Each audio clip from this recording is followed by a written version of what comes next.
shit happens, and Hi everybody. It's going back a few months now.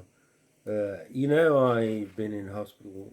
Well, you may know I've been in hospital on two occasions.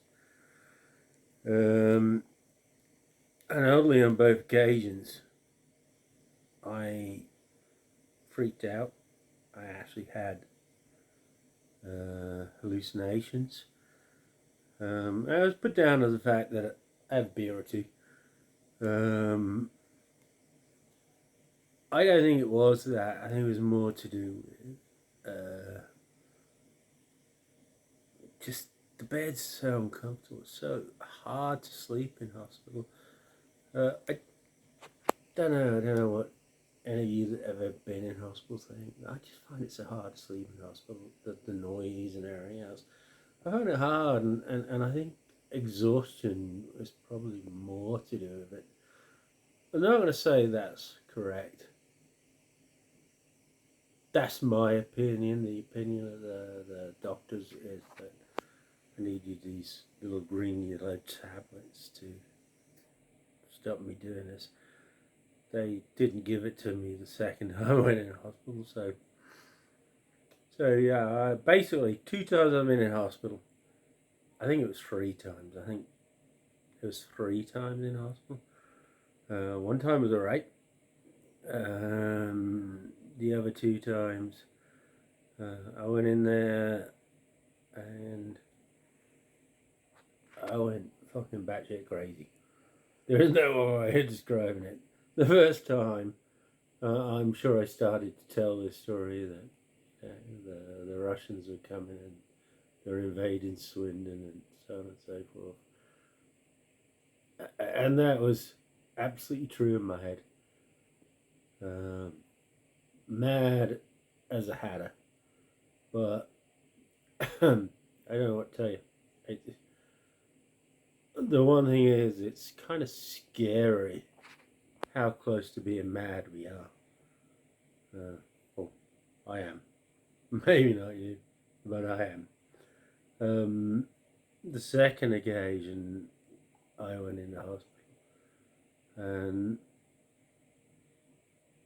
there was this situation where they were trying to frame me for what I did the first time. So basically,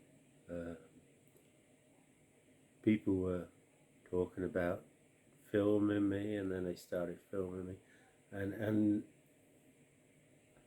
it's really difficult to describe. But basically, there was like things going on, and I thought I was being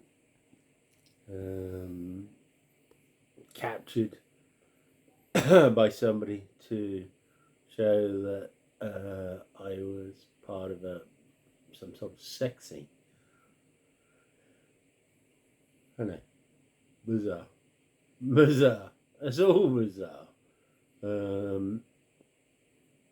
But honestly, I truly believed it. I truly believed both times, and it's scary when you truly believe something and your wife's telling you it's not real. And I'm thinking, it feels real to me. I want to go to the police and complain about these people. Excuse me.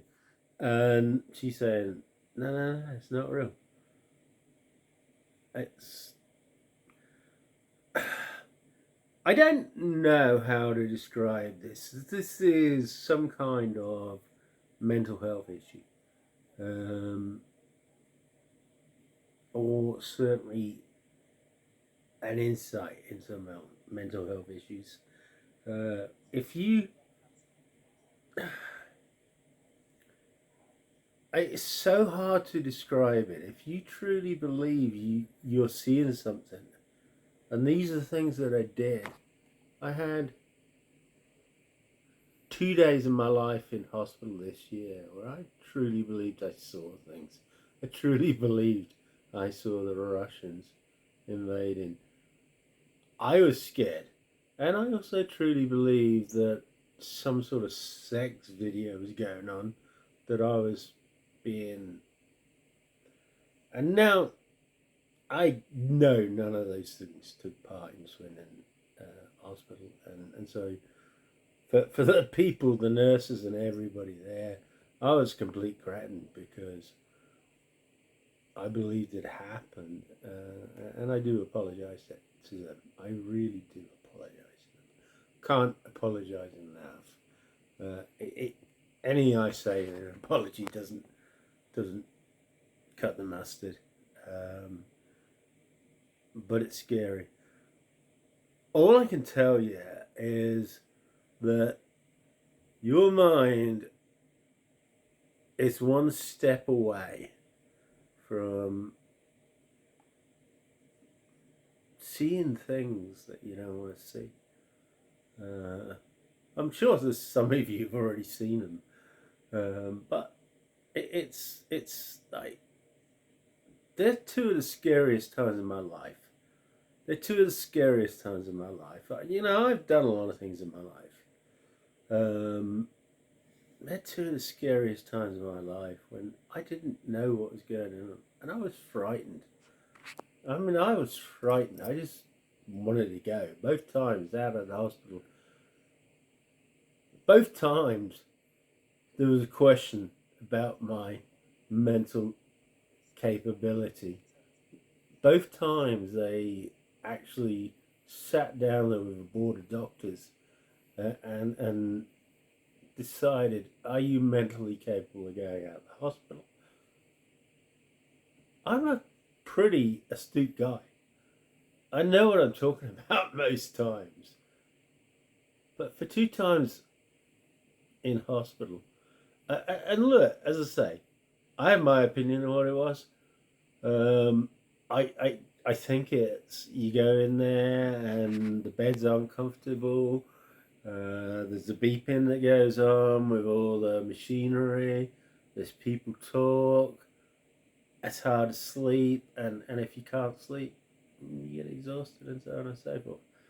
That's not their opinion of what caused it, and they're freely entitled to their opinion. I don't think it's right, but they might be right. I can't argue. Look, do I drink a bit? Yeah. You know that. So that's why I'm called a plaster postman. Pretty obvious, really.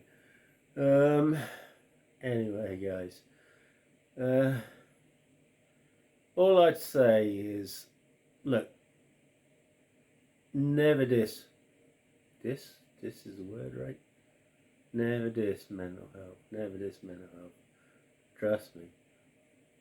I'm somebody generally doesn't feel these feelings. I don't generally think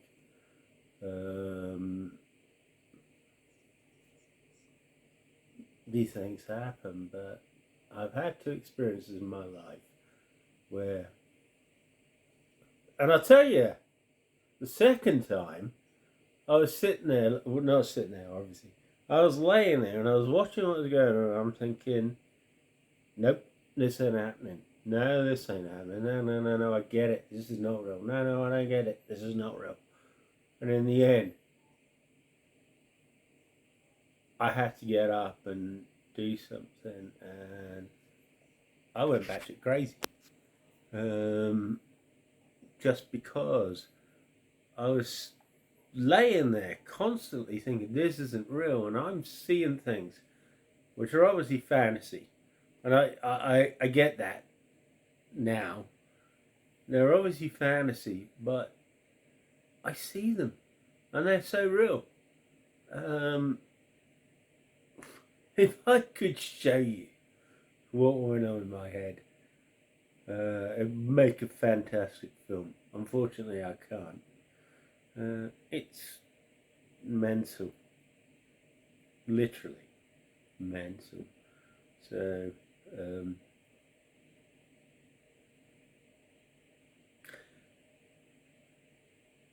it's tough for people who have mental issues. I've had them twice this year, and they've hurt. Look, literally, I had no control of them. I have control of my life most of the time. Well, most of the time I have control of You may see a few tears in my eyes now. Excuse me. But it is true.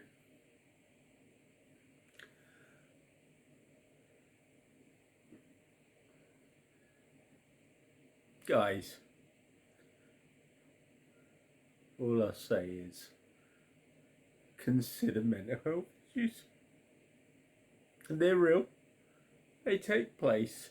They take place even with the strongest people in this world.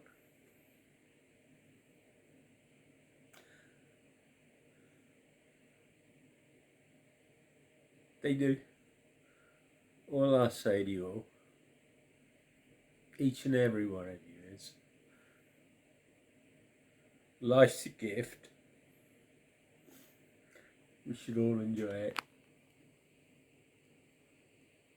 despite the bad times that come along. We've got a limited time on this earth. Just enjoy it. Enjoy every time you can. Get through the bad times.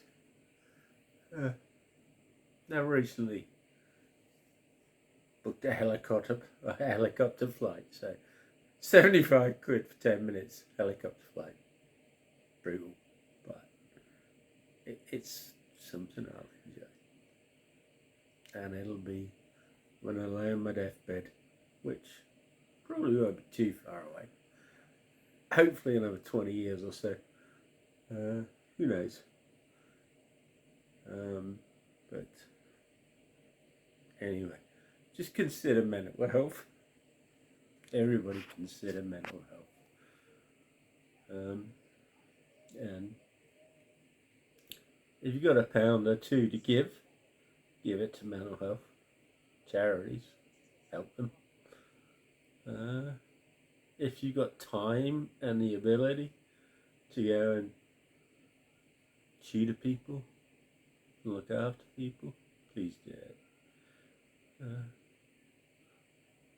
Don't know what else to say. Don't know where we started, but this is where we finished. Cheers, guys.